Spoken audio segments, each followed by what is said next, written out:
అన్న అందరికీ నమస్తే. నేను మీ సందీప్ అన్న.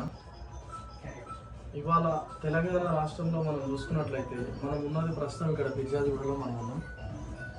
ఇక్కడ ముగ్గురు తల్లులు కూడా ఆనిముత్యం లాంటి తల్లులు కూడా ముగ్గురు ఇవాళ కనీసం వాళ్ళ పని వాళ్ళు చేసుకోలేనటువంటి పరిస్థితిలో వాళ్ళు ఉన్నారు.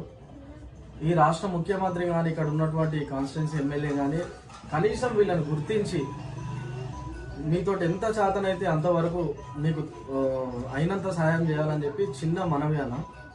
ముగ్గురు తల్లులు కూడా ఈ అమ్మాయికి 12 years నుండి కనీసం తన పని తను చేసుకోలేకుండా కన్న తండ్రి వచ్చేసి auto driver.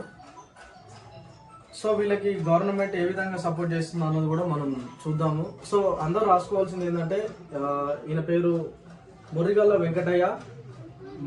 Venkataiah, Andhra bank account number 1180100100072651 1180101000072651 bank account number.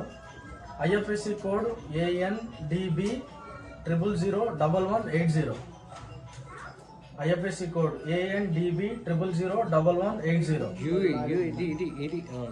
Sorry అది కాదు number, UBIN 0811807 bank IFSC code అన్నది. సో దయచేసి ప్రతి ఒక్కరు కూడా ఈ ముగ్గురు తల్లులకి మీకు తోచినంత సహాయం చేయాలని చెప్పి చిన్న మనవన. సో మా తరఫున కూడా ఈ గజా న్యూస్ తరఫు నుండి కూడా మా టీం ఇంకా మా వెంచర్లో ఉన్నటువంటి వాకింగ్ మెంబర్స్ అందరం కలిపి కూడా మేము ఈ తల్లిదండ్రులకు మాతోటి అయినంత వరకు మాత్రం సహాయం చేయగలుగుతున్నామన్నా. సో ఇక మీతోట కూడా ఈ తల్లులకు ఏం ఇబ్బంది లేకుండా కూడా మేము అన్ని విధాలుగా సపోర్ట్ చేస్తామని చెప్పి కూడా ఇవాళ మేము రావడం జరిగింది. సో మీది గూగుల్ పే ఫోన్పే నెంబర్ ఏదైనా ఉందామా? ఫోన్పేనా నెంబర్ ఏంది? 990831717148. సో దయచేసి ఈ నెంబర్ కూడా అందరు రాసుకోండి. మీరు ఒక సింగిల్ ఛాయ్ తాగినంత డబ్బులైనా కనీసం వాళ్ళకి పంపిస్తే ముగ్గురు పిల్లలు ఇవాళ రేపు ఒక్క పిల్లని చూసుకోవడమే అత్యంత కష్టంగా ఉన్నటువంటి దినాలలో ముగ్గురు పిల్లలు కూడా దాదాపు ఒక 20 సంవత్సరాల వరకు ఉంటారు. ఈ తెలంగాణ రాష్ట్రంలో ఒక ఇంట్లో ఒక్కరికే పెన్షన్ ఇస్తే మరొక్క ఇంట్లో ఎన్ని పదవులు కావాలన్నది కేసీఆర్ కూడా గుర్తించాలి. సో ఇక్కడ ఉన్నటువంటి తల్లులకి ఏ విధంగా ఈ రాష్ట్ర ప్రభుత్వం కానీ కేంద్ర ప్రభుత్వం కానీ ఎట్లయితే వీళ్ళకి సహాయం ఏ విధంగా చేస్తారో కూడా దయచేసి చెప్తున్నా.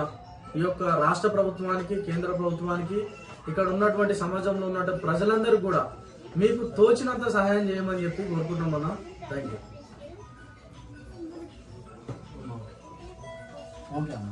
సన్నా ఏం లేదు, ఒకసారి తీతాలి వస్తూనే ఉంటారు. ఏం చేస్తాం మరి, తలరాత అట్లా రాసిపోయిండు మనం ఏం చేస్తాం?